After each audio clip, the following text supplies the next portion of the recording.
You want to learn how to flexi rod your synthetic wig? You damn Skippy. All right, I'm about to show you how. Let's go. Let's go, sis.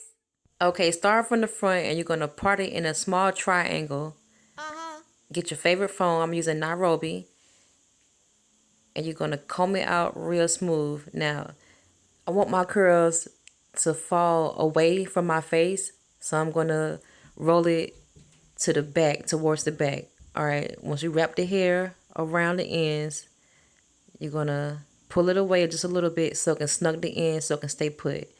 To make the curl hold, you're going to lock it in place by bending both ends how you see here. Again, start from the top. You gotta show me again. Part it straight down.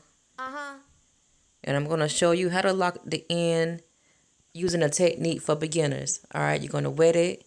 Make sure you put your foam on it. Rub it on in there. Make sure it's nice and saturated. You're going to part it straight across. And you're going to start from the bottom and you're going to comb it out. You see how when you lock it in, you're going to roll it. I can't even see it. To the back using the over direction technique. All right. Make sure you tuck those ends in nice and smooth. And you're going to lock it in the opposite way that you rolled it. You see that? I see how you lock it in place, yeah, but you need to show me how I lock the ends in so I can get it tight. Okay, I got you. Bing. Okay, so I did the other side the same way. I'm done with the front. Now I'm about to show you the beginner's technique for the back. All right, section your part off.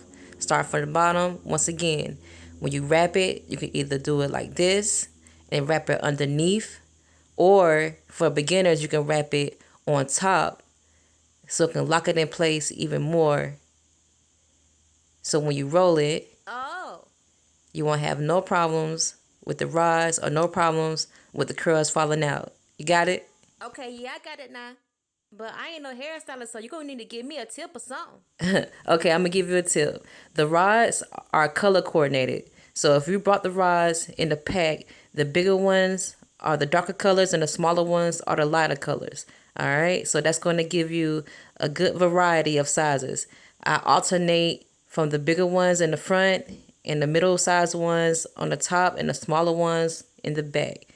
Oh, okay, I see. Now, for the top, I place the roller going upside down, rolling up, so it won't be a big hump at the top. All right, so I'm just going to fill in the rest, rolling up. Bing. All right, so I'm done. Now, the curls are completely dry. This is the next day. So now I'm taking them out. If you're wondering how I curled it or how do I dried it. Yeah, how you dried it? I had steamed it over a hot pot of water. I didn't dip it. I just steamed it. So if you want to see how I steamed it, you can go on my channel. I have a video on how to steam your synthetic wigs when you curl it. And yeah, so I'm pretty much just taking the rods out. Be very careful because you don't want to snug the hair in between the rods. And when you pull them apart, make sure you pull them apart at the ends and not at the top because you don't want to tangle your curls. Oh, girl, this is so cute. And I love this purple color. I'm going to have to try this. Yep, and if you want me to make it and ship it to you, go to ChanteZepilation.com. Thanks for watching. Thank you, girl.